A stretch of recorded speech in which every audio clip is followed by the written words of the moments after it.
किसान साथियों नमस्कार। स्वागत है आपका आधुनिक किसान यूट्यूब चैनल में। आज का मेरा वीडियो जो है वो समर्पित है टमाटर में निमेटोड की समस्या के बारे में।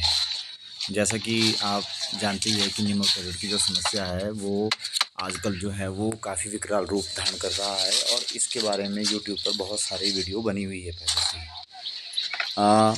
इस बीमारी की रोकथाम के लिए बहुत सारे जैविक और अजैविक जो है हमारे पास जो तकनीकें हैं, हम इसको केमिकलों के यूज़ से जैसे उसका जो है रोकथाम कर सकते हैं। इस पे जो आजकल नंबर 1 पे चली है वो वेलम प्राइम ही है। और सभी यूट्यूब चैनल जो हैं आपको यही जानकारी देते हैं कि इसकी रोकथाम कैसे की जाए। कुछ ये भी जानकारी देते हैं कि ये फैलता कैसे है।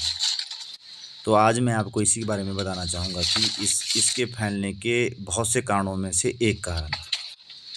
तो जैसे कि हम जानते ही हैं कि आपका जो खेत है उसमें किसी प्रकार की गंदगी फैलना। मैंने सोचा कि जब मैंने इस खेत में बहुत टाइम से टमाटर तो लगाए नहीं, कम से कम 8-10 साल हो गए और इधर कोई इस तरीके का कंटेमिनेशन भी नहीं था। ये खेत भी मेरा पहाड़ की चोटी पर था, तो गंदा पानी आने और किसी और प्रकार के कंटेमिनेटेड औजार भी इसमें इस्तेमाल मैंने नहीं किए। और फिर भी ये रोग जो है मेरे पौधों में बहुत बुरी तरीके से लग गया था और उस समय जो है मुझे ज़्यादा जानकारी भी नहीं थी इसकी निमेटोड की।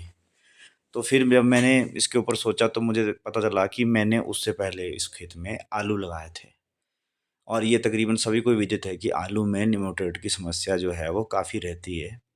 तो अगर भाई किसान भाइयों, अगर आपने भी खेत में अगर टमाटर लगाने से पहले कोई ऐसी फसल जिसमें आपने बीच में आलू लगाए हों या पूरी तरह से ही आलू लगाए हों, तो ये वीडियो आपके लिए बनाएगी। आपने ये ध्यान रखना है कि आलू के बाद ये रोग लगने के ज़्यादा चांस रहते हैं। तो आप जो है इसमें शुरू में ही जो है जब आप फसल लगाते हैं तो आप जो है इसमें वेलम प्राइम जो है उसको पौधों के साथ ड्रिप के थ्रू या किसी और विधि से पंप के थ्रू जो है आप इसमें वो ड्रिंच कर दीजिए। क्योंकि अगर आप ये मेडिसिन नहीं डालेंगे उसमें और एक बार उसमें निमेटोड लग गया तो फिर वो क्या करेगा कि जो जो जड़ें हैं आपके पौधों की उसको वो तोड़ देगा, ब्रेक करेगा उसके बाहर की जो उसका छिलका है, बाहर की जो उसकी लाइन है और उसके बाद उसमें वो अपने अंडे तो देगा ही देगा, साथ में जो है वो और टाइप के जो फंगस है वो भी पौधों को संक्रमित करेगी और बाद में ये खेत में आपको नुकसान उसका झेलना पड़ता है। तो समस्या छोटी-सी है क्योंकि हम किसान हैं, उसमें बदल-बदल के फसलें लगाते रहते हैं। तो हम ऐसा नहीं कि आलू नहीं लगाएँगे, आलू भी लगाते हैं हम उसमें।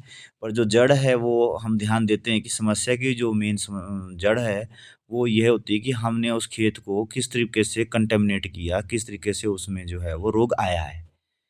तो इसी के ऊपर मैं बात करूँ। वैसे तो इसके लिए बहुत से साधन हैं, जैसे नीम खली का भी उपयोग हो रहा है आजकल और भी कई चीज़ें हैं जो आपकी इस समस्या को दूर करती है।